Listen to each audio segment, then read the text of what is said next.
Hello everybody, this is Gary. Today is August 26th, 2022. It is 2:20 p.m. Eastern Standard Time in the United States in Rochester, New York, and this is my coping with schizophrenia blog entry for today.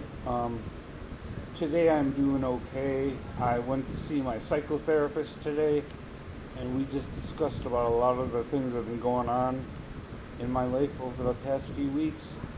I went to the psychiatric emergency room about 2.5 weeks ago. She didn't even know that I had gone. She was not informed of that. Um, so she was a little surprised to hear that I had gone there. I also had to go to the emergency room for difficulty in urinating about a week after that. Um, I am now wearing a urinary catheter with a urinary leg bag. I have to make an appointment with my urologist to run a test to see if I can urinate without the catheter. If I can't, I'm not sure what we're going to do. Um, it's really hard to say. I've already been through 2 surgeries because I couldn't urinate. I had a prostate resection, and then I had diverticuli removed from my urinary bladder, and I was able to urinate again after that. I'm not sure exactly what happened this time.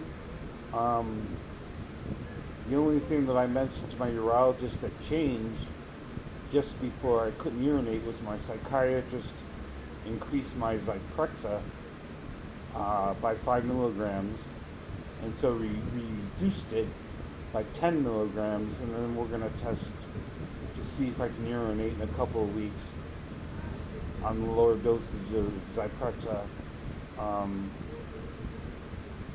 by putting sterilized, purified water into my bladder to see if I could pass it out.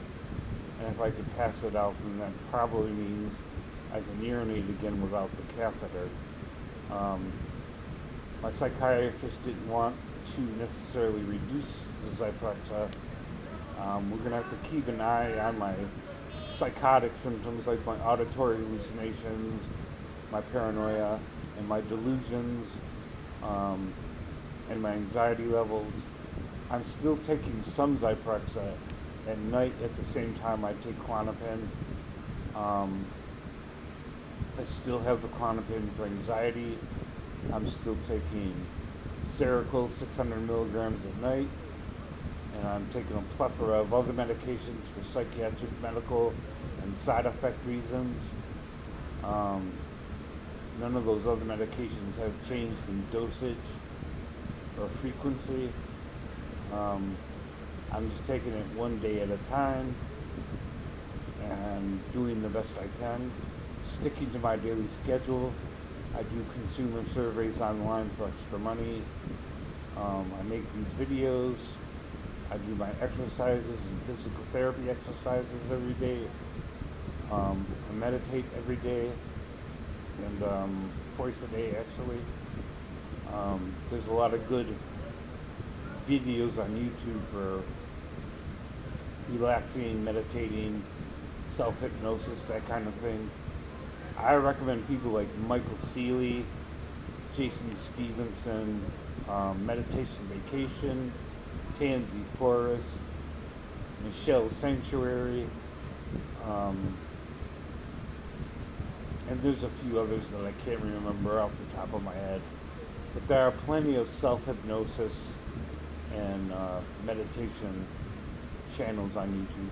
Of course, those are not to replace actual therapy and medications for any mental or physical disease,